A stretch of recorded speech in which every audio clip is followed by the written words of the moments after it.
Hello everyone, चलिए start करते हैं। लास्ट टर्न पर हम लोग जो है वेक्टर्स में 3 डायमेंशनल कंपोनेंट्स कैलकुलेट कर रहे थे लास्ट वीडियो में। उसी के आगे हम आपको बताते हैं कि आप उसका एप्लीकेशन करके कैसे यूनिट वेक्टर को डिफाइन कर सकते हैं। यूनिट वेक्टर के बारे में आप और जानकारी कैसे ले सकते हैं with the help of 3 dimensional components. जैसे ये देखिए, मैंने एक डायग्राम बनाया है। ये फॉर एग्जांपल आपका एक्स एक्सिस है यहाँ पर, ये आपने आगे यहाँ पर ये एक्स एक्सिस बनाया हुआ है और ये वाई एक्सिस है यहाँ पर, और ये आपका जेड एक्सिस है। तो देयर आर 3 एक्सिस, 3 एक्सिस है, एक्स एक्सिस, वाई एक्सिस और जेड एक्सिस। और यहाँ पर जो वेक्टर हमारे पास है वो ए वेक्टर है। ये हम लोगों ने वेक्टर ए बनाया हुआ है। अब यहाँ पर क्या है कि जो एंगल्स हैं, देखो 3 एंगल बना सकते हैं। कौन कौन से? पहला एंगल बना सकते हैं अल्फा एक्स के साथ, दूसरा एंगल बना सकते हैं बीटा वाई के साथ, और तीसरा एंगल बना सकते हैं गामा यहाँ पर जेड के साथ। तो यहाँ पर देखो 3 एंगल वेक्टर के साथ हैं, 3 एंगल्स हैं। कौन कौन से? एक एंगल हमारा है अल्फा। अल्फा क्या है? Angle of vector A with x axis, with x axis, ठीक। और बीटा क्या है? What is beta? Angle of vector A with y axis. Okay, y axis के साथ एंगल बीटा है। और तीसरा जो एंगल है यहां पर वो है गामा। गामा है angle of vector A with z axis. z axis के साथ जो एंगल है वो गामा। तो देखो, डायरेक्शन बताने की बेसिकली बात करें, है ना, डायरेक्शन बताने की अगर बात करें, हम लोग पढ़ रहे हैं यूनिट वेक्टर को डिफाइन करने जा रहे हैं आज ठीक से। तो सबसे बड़ी बात यहाँ पर है कि 3 एंगल हमारे पास, एक अल्फा है, एक बीटा है और एक गामा है। 3 एंगल है और इन तीनों एंगल की हेल्प से हम वेक्टर की डायरेक्शन बताएंगे। कैसे? ये एक्स कॉम्पोनेंट देखो यहाँ से हो गया, और ये कॉम्पोनेंट हमारा वाई हो गया, और ये कॉम्पोनेंट हमारा जेड हो गया। ओके, अब आप देखिए यहां से, आप ये कॉस एल्फा अगर कैलकुलेट करेंगे तो क्या मिलेगा? कॉस एल्फा आपको मिलेगा ए एक्स अपॉन मॉड ऑफ ए। कैसे? ये देखो, ये बेस होगा, ये हाइपोटेन्यूज हो जाएगा। आपने डायगोनल में बनाया है वेक्टर को, वेक्टर को आपने क्यूब के या क्यूबाइड के डायगोनल में बनाया है। तो ये देखो, ये बेस और ये हाइपोटेन्यूज। इसी तरीके से जब आप कॉस बीटा देखो लेंगे तो क्या होगा? अगर आप कॉस बीटा लेंगे तो ये आपको मिलेगा A Y upon mod of A. Okay, ये हो गया A Y upon mod of A. और तीसरा हो गया देखो यहां से cos gamma equals to A Z upon mod of A. तो cos alpha, cos beta, cos gamma.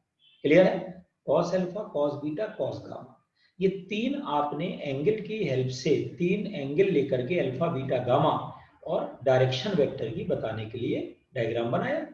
ये जो तीनों आपने कॉस कैलकुलेट किए हैं, इनको हम लोग कहते हैं डायरेक्शन कोसाइंस।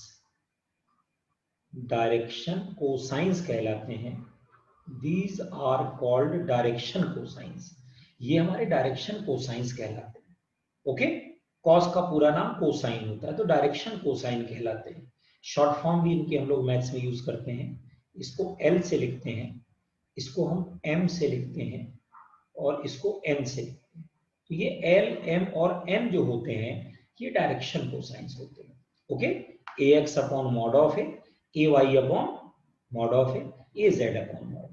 अब आपको सर इसका यूनिट वेक्टर से क्या रिलेशन? आपने हेडिंग तो यूनिट वेक्टर की डाल रखी है, तो आप देखो यहां से क्या रिलेशन है कि जैसे आप किसी भी वेक्टर को रिप्रेजेंट करते हो, तो आप जब वेक्टर को रिप्रेजेंट करते हो तो वेक्टर को कैसे लिखते हो? ए X I cap, A Y J cap और A Z K cap. Okay, यही तो लिखते हो कि नहीं लिखते हो? और वेक्टर का यूनिट वेक्टर जब आप लिखोगे तो कैसे लिखोगे? यूनिट वेक्टर होगा vector A upon mod of A. Okay, A cap होगा vector A upon mod of A. यही तो लिखोगे। क्या लिखोगे यहां से? देखो, ये आएगा A X I cap A Y J cap A Z K cap, okay, divided by mod of A. अब इसमें क्या करेंगे आप बताओ, ये आएगा A x upon mod of A I cap A Y upon A J cap और A Z upon A K cap, ये होगी A x upon A I cap A Y upon A J cap A Z upon A K cap. अब आप जरा पहचानो इनको, है पहचानो जरा इनको, ये क्या है, व्हाट इज दिस, ये कॉस अल्फा ही तो लिखा है भाई लोगों, ये आपका कॉस अल्फा हो गया। इसको पहचानो जरा, ये क्या लिखा है यहाँ पर, ये कॉस बीटा लिखा हुआ है, ये क्या लिखा हुआ है यहाँ पर, ये पहचानो, ये कॉस गामा लिखा हुआ है। ये तीनों एंगल ही तो लिखे हैं, ये तीनों एंगल ही तो यहाँ पर लिखे हैं, cos alpha cos beta cos gamma, ये तीनों हमारे एंगल ही लिखे हुए हैं। और जब ये तीनों एंगल लिखे हैं, इसका मतलब है कि जो यूनिट वेक्टर होता है, यूनिट वेक्टर में बेसिकली यहाँ पर जो यूनिट वेक्टर है उसमें बेसिकली आप क्या करते हो, कॉस अल्फा आई के, कॉस बीटा जे के और कॉस गामा के, ये यूनिट वेक्टर को लिखने का तरीका है। मीनिंग क्या हुआ कि जो यूनिट वेक्टर है, वो जो यूनिट वेक्टर होता है उसका एक्स कंपोनेंट कॉस अल्फा है, ये कॉस बीटा है वाई कंपोनेंट और कॉस गामा जो है जेड कंपोनेंट। अब आपको समझ में आया, हम लोग हमेशा पढ़ते आए कि यूनिट वेक्टर से डायरेक्शन मिलती है, कैसे मिलती है, यूनिट वेक्टर से डायरेक्शन ऐसे मिलती है कि जो पहला पार्ट होता है ये कॉस अल्फा, ये आपको अल्फा बताएगा, दूसरा कॉस बीटा से बीटा यानी कि आपको डायरेक्शन वाई के साथ मिलेगी और तीसरा जेड के साथ मिलेगी। अब आप एक काम करो, एक एग्जाम्पल कर लो लगे हाथ की कैसे क्वेश्चन आता है। जैसे एक क्वेश्चन हमें याद आ रहा है कि वेक्टर ए है आई कैप प्लस जे कैप प्लस रूट 2 के कैप, ये हमको याद आ रहा है।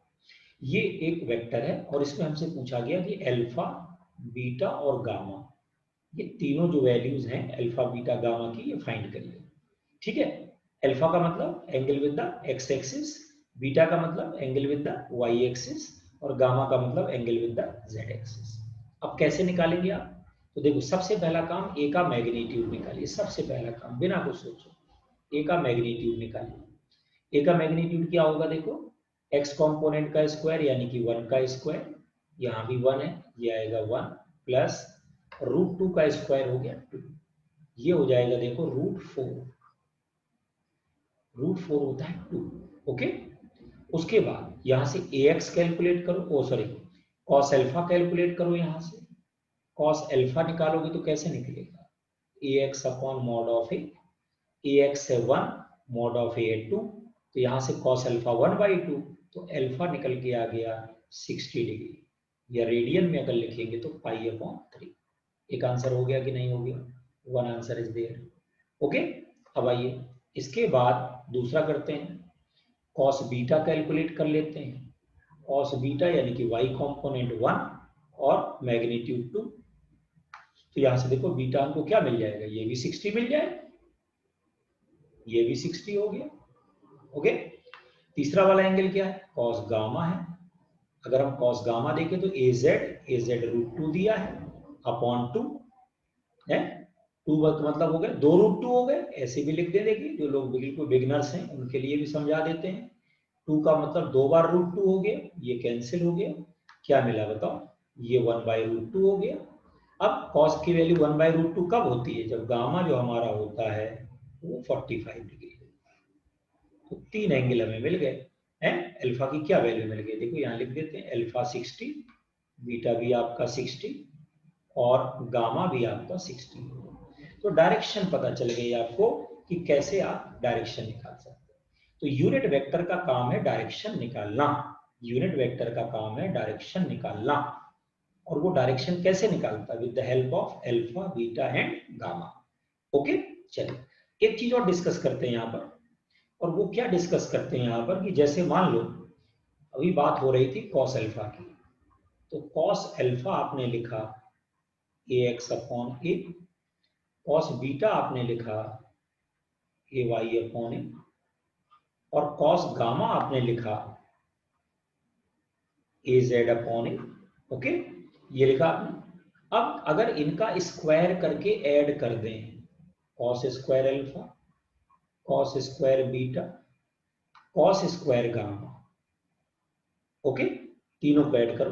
अगर तीनों को ऐड करेंगे तो A X square upon A square plus यहां पर आएगा ए Y square upon A square plus A Z square upon A square. अब अगर इन तीनों को हम कंबाइन कर दें तो क्या मिलेगा, यहां से A X square plus A Y square plus A Z square divided by A square हो गया। ठीक, और ये जो ऊपर लिखा है इसको भी तो आप ए स्क्वायर लिख सकते हैं, मैग्नीट्यूड ऑफ ए का स्क्वायर, ये भी ए स्क्वायर कैंसिल हो गया तो 1 नहीं आ गया। तो आपको क्या मिल गया बताओ, cos square alpha plus cos square beta plus cos square gamma is equal to 1। ये आपको याद रखना है, ये एक कॉमन रिजल्ट है, कॉमन फॉर्मूला है, ये आपको याद रखना है, इसको क्वेश्चन आ सकता है। ठीक, अच्छा, इसका एक एप्लीकेशन और हम कर सकते हैं क्या, कि जैसे कॉस स्क्वायर अल्फा की जगह 1 माइनस साइन स्क्वायर अल्फा लिख सकते हैं, कॉस स्क्वायर बीटा की जगह क्या लिख सकते हैं बताओ, 1 minus sign square beta plus 1 minus sign square gamma, ये आ गया 1। तो ये क्या मिला बताओ, 3 माइनस ब्रैकेट के अंदर आ जाओ sine square alpha sine square beta plus sine square gamma equals to 1 आएगा। अब इस 3 को चाहे उधर ले जाओ तो ये -2 आएगा, माइनस दोनों तरफ के कैंसिल कर देना, तो क्या मिलेगा बताओ, sign square alpha plus sine square beta plus sine square gamma, ये रिजल्ट इक्वल्स टू 2 के।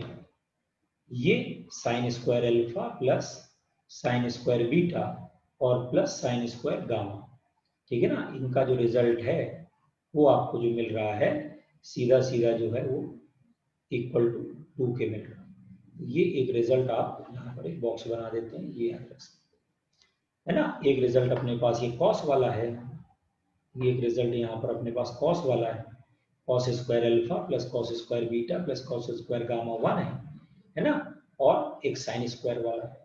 क्लियर है कि नहीं। तो अब यहाँ से देखो, शुरुआत से एक बार जल्दी से रिकैप कर लें। हम लोग यूनिट वेक्टर की बात कर रहे थे, स्टार्टिंग हमने यूनिट वेक्टर की। यूनिट वेक्टर का जो काम होता है ना, अब हम इसको डिटेल में बता दें। ये हमें डायरेक्शन बताता है। यूनिट वेक्टर का जो काम है, वर्क है, एप्लीकेशन है, वो डायरेक्शन बताता है।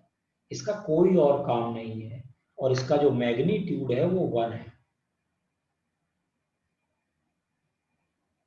इसका जो मैग्नीट्यूड है वो 1 है, ये डायरेक्शन बताता है, और इसका जो मैग्नीट्यूड है हमारा वो 1 है, 1 मैग्नीट्यूड है इसका, तो मैग्नीट्यूड इज 1। ओके, ये और डायरेक्शन कैसे बताता है, अल्फा बीटा और गामा, ये 3 एंगल हैं, इन एंगल्स को रिलेट करता है ना, कॉस के हेल्प से, cos alpha cos beta cos gamma, A x upon A Y upon A Z upon, है ना। इसी तरीके से आप इसमें, ठीक है, आप यूनिट वेक्टर को यहाँ पे बता सकते हैं डिटेल में, कि जैसे यूनिट वेक्टर होता है, ये यूनिट वेक्टर का बेसिक फॉर्मूला आप याद कर सकते हो। यूनिट वेक्टर है vector A upon mod of A, तो A X I cap plus A Y J cap A Z K cap upon mod of A.